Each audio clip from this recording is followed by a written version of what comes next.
My second to the last question is about the movies you cast in. What roles won't you take? So I won't have sex on camera. Never. I won't play naked. Never.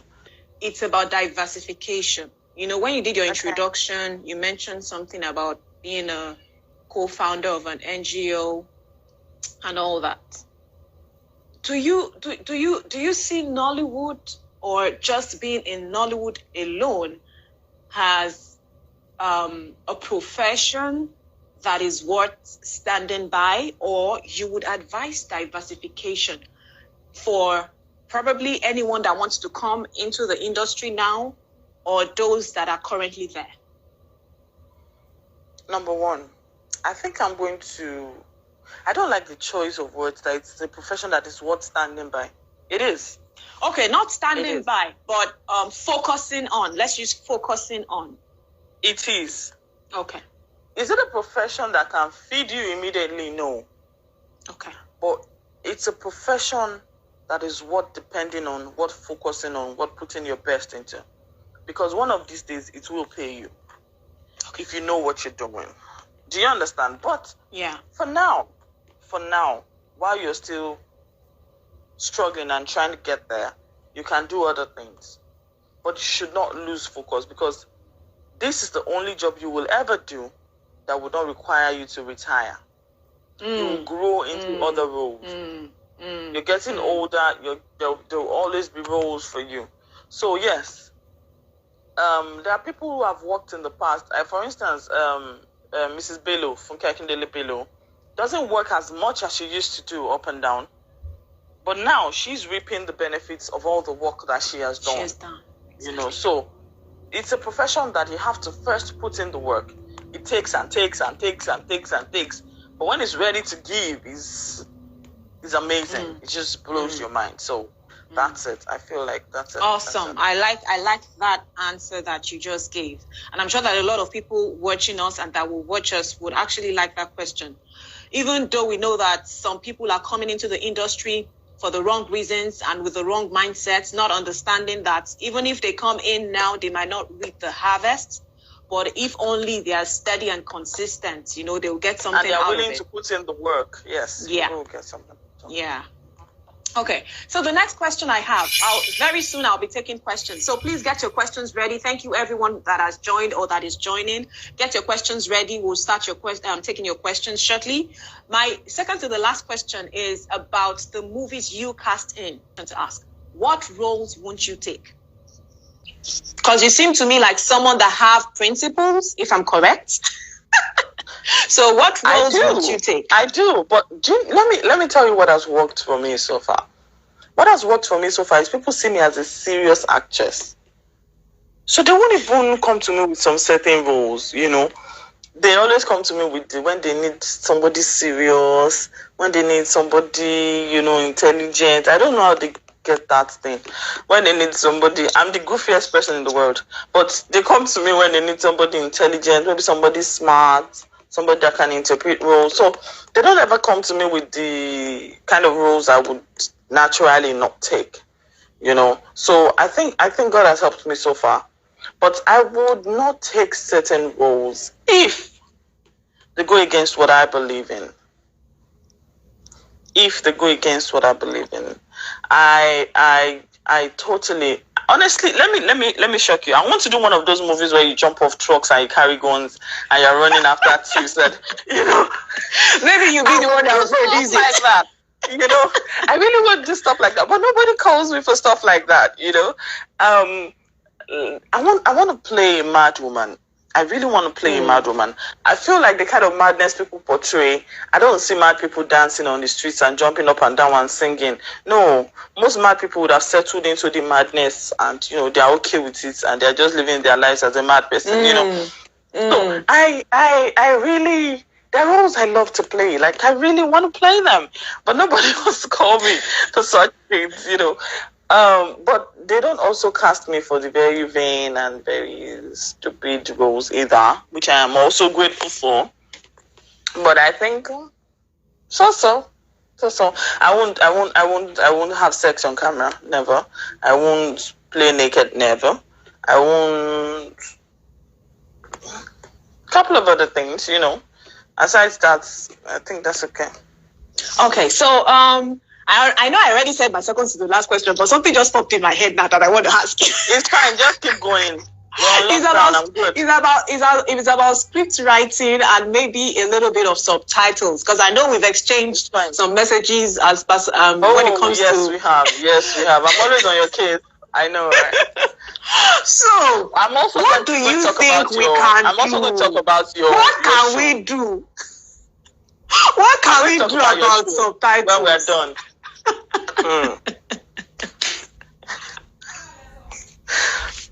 I am ashamed, but the truth is that we cannot blame this subtitle people. You can't give what you don't have, right? You cannot give what you don't have. Subtitling is not child's play at all, and it's not everybody that speaks English that can subtitle. People don't get that. It's not everybody that speaks English that can subtitle. There's a difference between subtitling and transliteration. What they do is they transliterate. Motifema, I am going to go. That is. I want to start going. Do you understand? So, I think, oh my goodness. As much as it saddens me to say this, I think that executive producers and producers need to take subtitling more seriously. Until they start taking subtitling as important as the quality of the camera they use and the quality of actors they use, until they start taking subtitling that seriously, we will not see a change. I'm telling you the truth. I'm telling you. Thank you for that apt answer, because I think it's more like, what producers, let me just say that, what they put their minds to or what they see as important. I think some it's people more of hold that. off a movie because of an actor. Because of one actor, they would rather not shoot. Because that's a picture you have. You wait for that actor. But you cannot insist on subtitling that way. It's until they start getting to that level with subtitling that things will change. Thank you so much. Okay, guys, I think it's been an interesting. If we keep going, Instagram will just cut off. Yes, you will. I will allow you. I will allow you. I will allow you. So I will allow my guests to talk about my show, because we both give ourselves and then we come back together again to agree. So let me allow her to speak. Okay. Number one, I think you're doing a great job. I think you're doing a great job. I know that you're trying to be as mild as possible. There are things that you want to say on your mind. Like, sometimes I look at your show, I'm like, she just wants to say the movie is absolute rubbish, but she can't use those words. So she's just trying to say, I think they could have done better on the blah, blah, blah. But in your mind, what you're saying is the movie was absolute rubbish. So, this is what I want to say to you to begin with. The job of an actor is to convince you. If you are not convinced by that character, that actor simply did not do his job. That you can critique. That you can criticize. 2, the job of the person doing subtitling is to ensure that people who do not speak Yoruba can read that subtitling and follow the movie. If he does not do that, he has also failed. Sound is for you to hear it crystal clear. If that did not happen, he has failed. What I do not agree with is people who do not understand the technical aspects of movie making, criticizing the technical aspects of movie making. Example. Story to begin with. I don't know how to say it. The way they critique stories, just because it didn't dance to your tune, just because it didn't end the way you expected it to. You are even more open-minded than some critics out there. I've seen someone rubbish a movie because he wanted a particular character to die and the character did not die, and he said the whole movie was rubbish. Now that's how I choose to tell my story. You do not know if it actually happened. It is not everybody that kills everybody that gets caught. Sometimes people do get away with murder. People get away with crimes. These things happen. Yes. People do it and they get away with it. We watch it on this Investigation Discovery every single day. On Soft Murders, there are cold cases. Even the FBI has cold cases. So you cannot tell me that Nigerian police is more efficient than the FBI. No, you cannot tell me that. So if they have cold cases, believe me, the Nigerian police is in the freezer. All of us are in the freezer. All of us are cold. So people do get away with murder. People get away with swindling people. People get away with killing each other. But just because the movie does not end the way you want it to end, does not mean that the whole movie is rubbish. I've seen someone who has never been in front of the camera before saying the director did not do a good job. And I asked him one question. What is the director's job on a movie set? You tell me. What is the director's job? What is his portfolio? What is the director's portfolio on a movie set? Tell me. He has no idea. And yet you can come and tell me that the director did not do his job. You don't even know his job. Some people don't even know that it takes almost a crew of about 30 people to make a movie. Movies are not subtitled on location. No. It's called post-production. And then there's pre-production. And then there's a production in itself. A lot of people who call themselves critics do not know these things.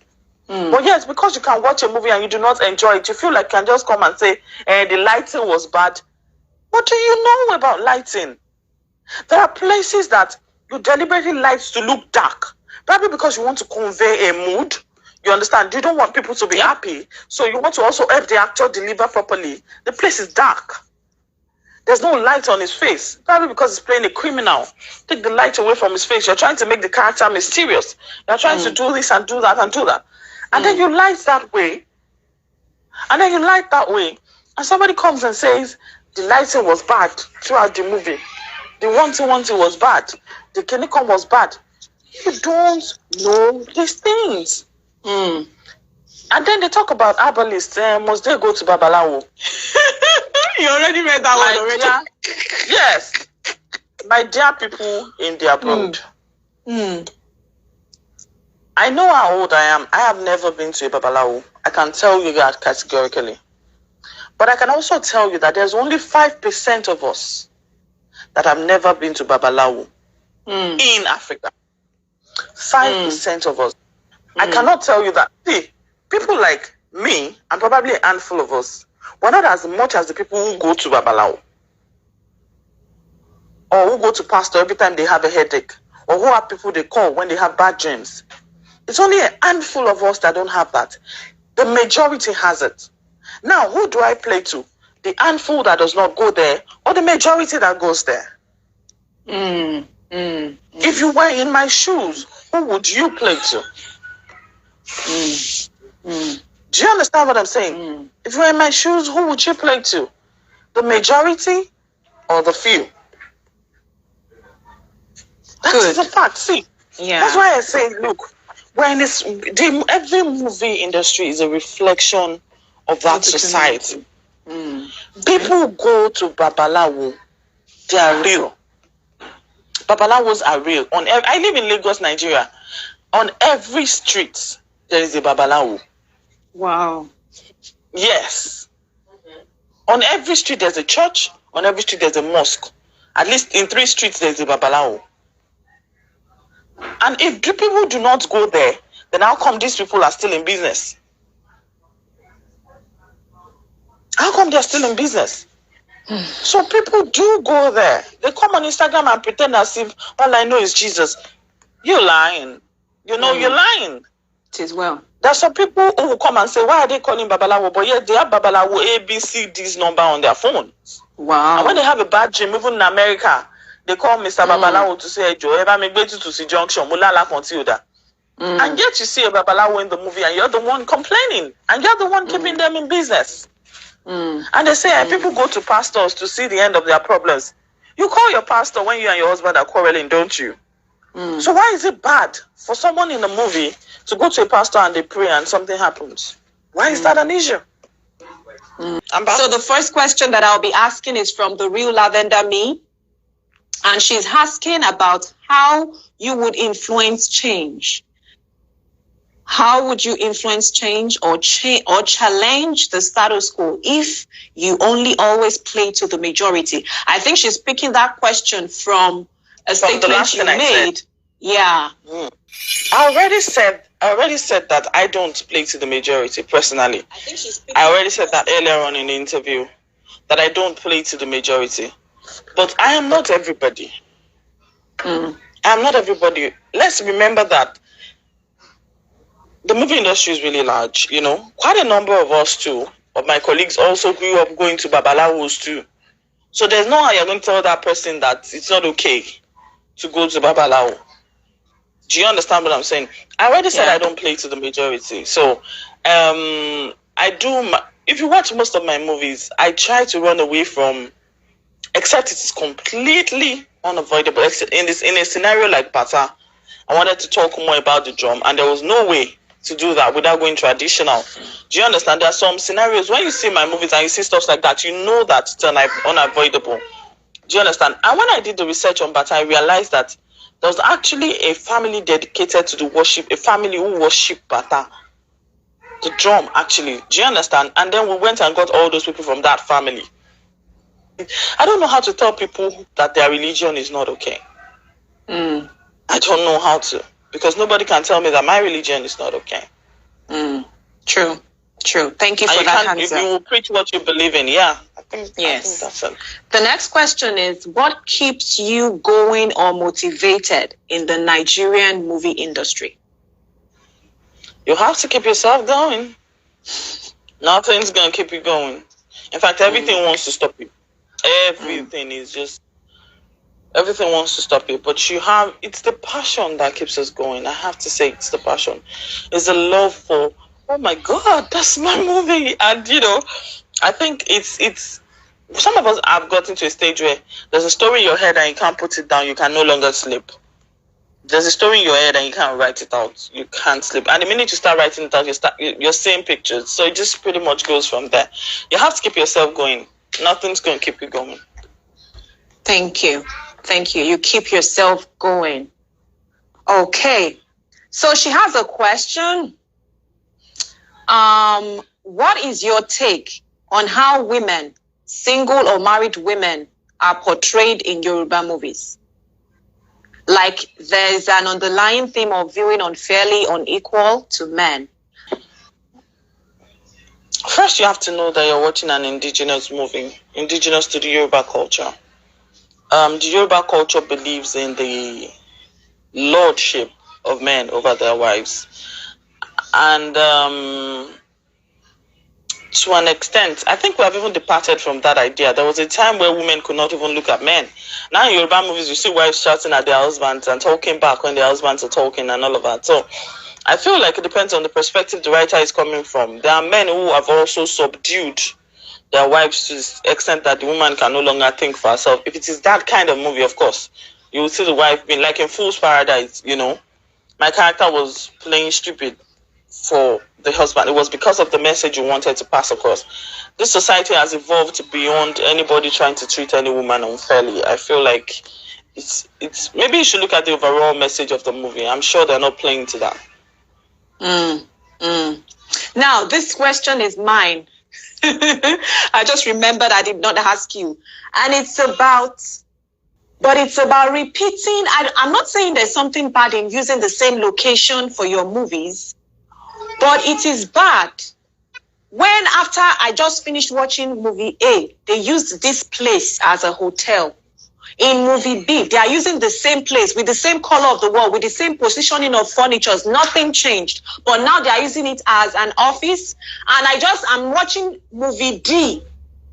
Movie D is showing me the same place, the same room. And now they are saying it's a hospital.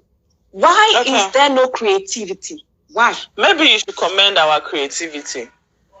So to be able to use the same place as a hospital, an office, and a hotel room. I think it's an amazing thing. I understand where you're coming from, but I know you get what my question is. Out of one location. Listen, we do not have a film village. We do not have, there's nothing the government is doing to support this industry. we technically are our own bosses when it comes to this thing. And imagine me leaving Lagos to go and shoot in Osogbo. Osogbo is a place where I have no family members, I have no friends, I have nothing. When I get there, I go all out to look for these locations. You think I'm going to care if somebody used it as a bathroom? Let me cut if it suits my purpose, hold on. If it suits my purpose for that period. For instance, I get into this place and it's a room and I'm like, oh, okay, does it work for the room of a 30-year-old man? Okay, it works. I'm going to use it. It's a room. If 3 weeks, you forget that we don't shoot these movies back to back. 3 months before that time, maybe somebody had used it as a hospital. I wouldn't know that because I was not there. Do you understand? It's just funny that you're watching these movies back to back. It's not like they'll move out and then I will run and then set it as a bedroom. No. There's a probability that those movies were not even shot around the same time. Even years. When you're done, look at the end credits. You'll see that some of them, maybe one was shot in 2018, the other one was shot in 2020. It's just funny that you're watching them together. So maybe I should... Yeah, I get you. So maybe I should assume that it's just a coincidence that the same location is being used by different producers, right? It is not an assumption. It is the reality. No producer would also want a job to look exactly like the other producer's job. Nobody wants that. But if I'm already shooting in Lekki and I get a hotel room in Lekki and some people had already gotten that room maybe a year before and they used it as an office, there's no way I would have known that, oh, they already used this place as an office, I'm not supposed to use it. Do you get what I'm saying? And that's the hassle most of the time. I think that explains the headache. I usually, like, sometimes I'm just like, I'll just tell my husband or whoever is watching with me, I'll say, except it's the same producer. Except it's the same producer. Now there's a problem. But if it's not the same producer, that one of the producers did not know, honestly. So the next question says from according to Christy says, do you think Yoruba movies will portray more of the life of modern Yoruba women who are feminists but also traditional without making feminism look evil? I like that question. It's only somebody who does not understand feminism that would assume that would say that movies make feminism look evil. I feel like if you understand the concept of feminism, there is no way feminism can ever be evil. Do you understand? Like, it is because you put a tag on it that people now say, I don't know, people have given that concept a very bad name. Feminism is simple. It's a very simple concept. I say it advocates for equality between men and women. Capiche? There's no other. I think we have a lot of movies now that show that people are feminists. But because I'm a feminist does not mean my husband says something and now yell at him because he's a man. That's how people take it to misandry and all other things. You go to the extreme. What if you and I are colleagues? We talk, we're friends, we're equals, so to say. We've never had cause to shout at each other. But once it's a man that is expressing an idea I do not agree with, I jump and I play the feminism card and I start yelling. That's insanity. That's not feminism. If